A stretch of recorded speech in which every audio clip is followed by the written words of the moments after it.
9 News. మత విద్వేషాన్ని పెంచుతున్న deputy స్పీకర్ను డిస్మిస్ చేయాలి.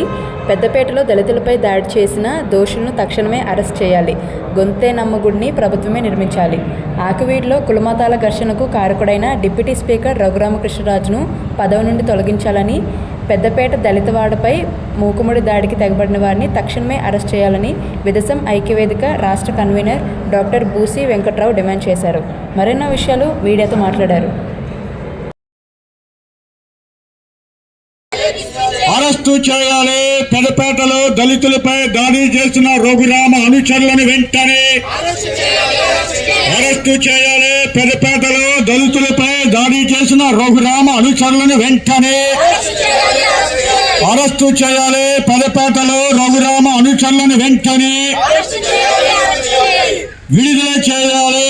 అరెస్టు చేసిన దళితులను వెంటనే విడుదల చేయాలి.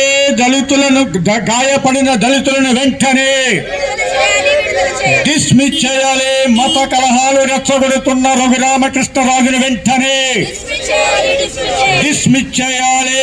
మత కలహాలు రెచ్చగొడుతున్న డిప్యూటీ స్పీకర్ రఘురామకృష్ణరాజును వెంటనే డిస్మిస్ చేయాలి. మత కలహాలు రెచ్చగొడుతున్న రఘురామకృష్ణరాజును డిప్యూటీ స్పీకర్ నుండి వెంటనే అరెస్టు చేయాలి. పెదపేటలో శ్రీరామనవమి రోజు రఘురామకృష్ణ గారు ఆకివీడి పెదపేటలో అల్లర్లు సృష్టించారు. ఆయనతో పాటు 200 మంది అనుచరులను తీసుకెళ్లి దళిత వాడి మీద దాడి చేయించారు. పైగా ఇవాళ పేపర్స్ చూస్తే, ఫేస్బుక్ చూస్తే అక్కడ రామాలయం కట్టి తీరతా, ఎవడొస్తాడో చూస్తాను, మీరంతా డబ్బు ఇవ్వమని అడుగుతున్నాడు. ఎవరి కోసం డబ్బు అడుగుతున్నావు? ఇప్పటికే 2000 కోట్లు తినేసావుగా, మళ్ళీ రామాలయం పేరుతో ఇంకో 1000 కోట్లు కావాలా? నెంబర్ 1. రెండవది, అసలు నువ్వు ప్రజాప్రతినిధివేనా?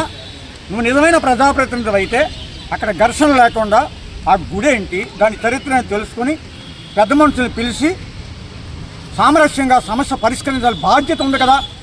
అది మానేసి అది రాముడు గుడి అని చెప్పి నువ్వు కొత్త థియరీ మొదలుపెట్టారు మీరు.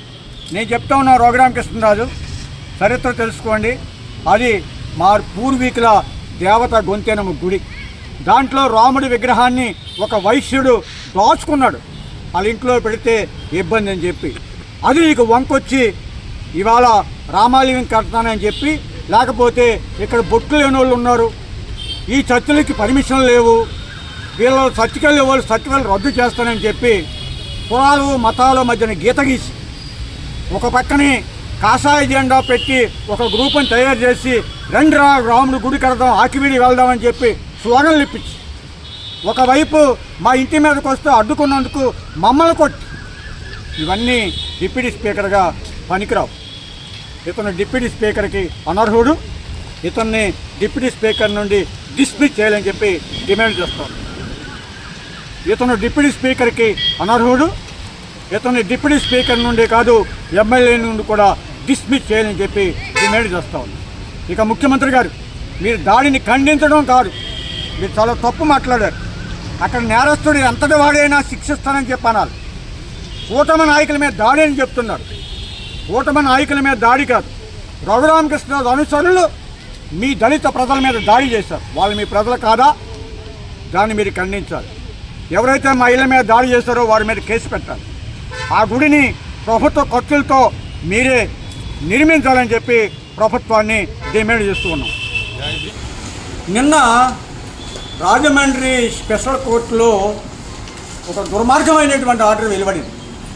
తప్పదు, కోర్టులను విమర్శిస్తున్నారా అంటే సుప్రీంకోర్టు మాకు ఆ సౌకర్యం ఇచ్చింది కాబట్టి మా అభిప్రాయం చెప్పాలి. కాకినాడ ఎమ్మెల్సీ అనంతబాబు చేతిలో హత్యకు గురైనటువంటి సుబ్రహ్మణ్యం కేసులో రెండవ ముద్దాయి అయినటువంటి అతని భార్యని ఎట్టకేలకు పోలీసులు షార్ట్షీట్ వేశారు. బాగుంది. ఆమె బెయిల్ కోసం వెళ్తే మీరు కింద కోర్టుకు వెళ్ళండి అని చెప్పి హైకోర్టు బెయిల్ ఇవ్వడానికి నిరాకరించి ముందు సిట్టికి సహకరించమని చెప్పి ఆర్డర్ వేశారు. బాగుంది. కానీ నిన్న ఆమెకి బెయిల్ ఇచ్చారు.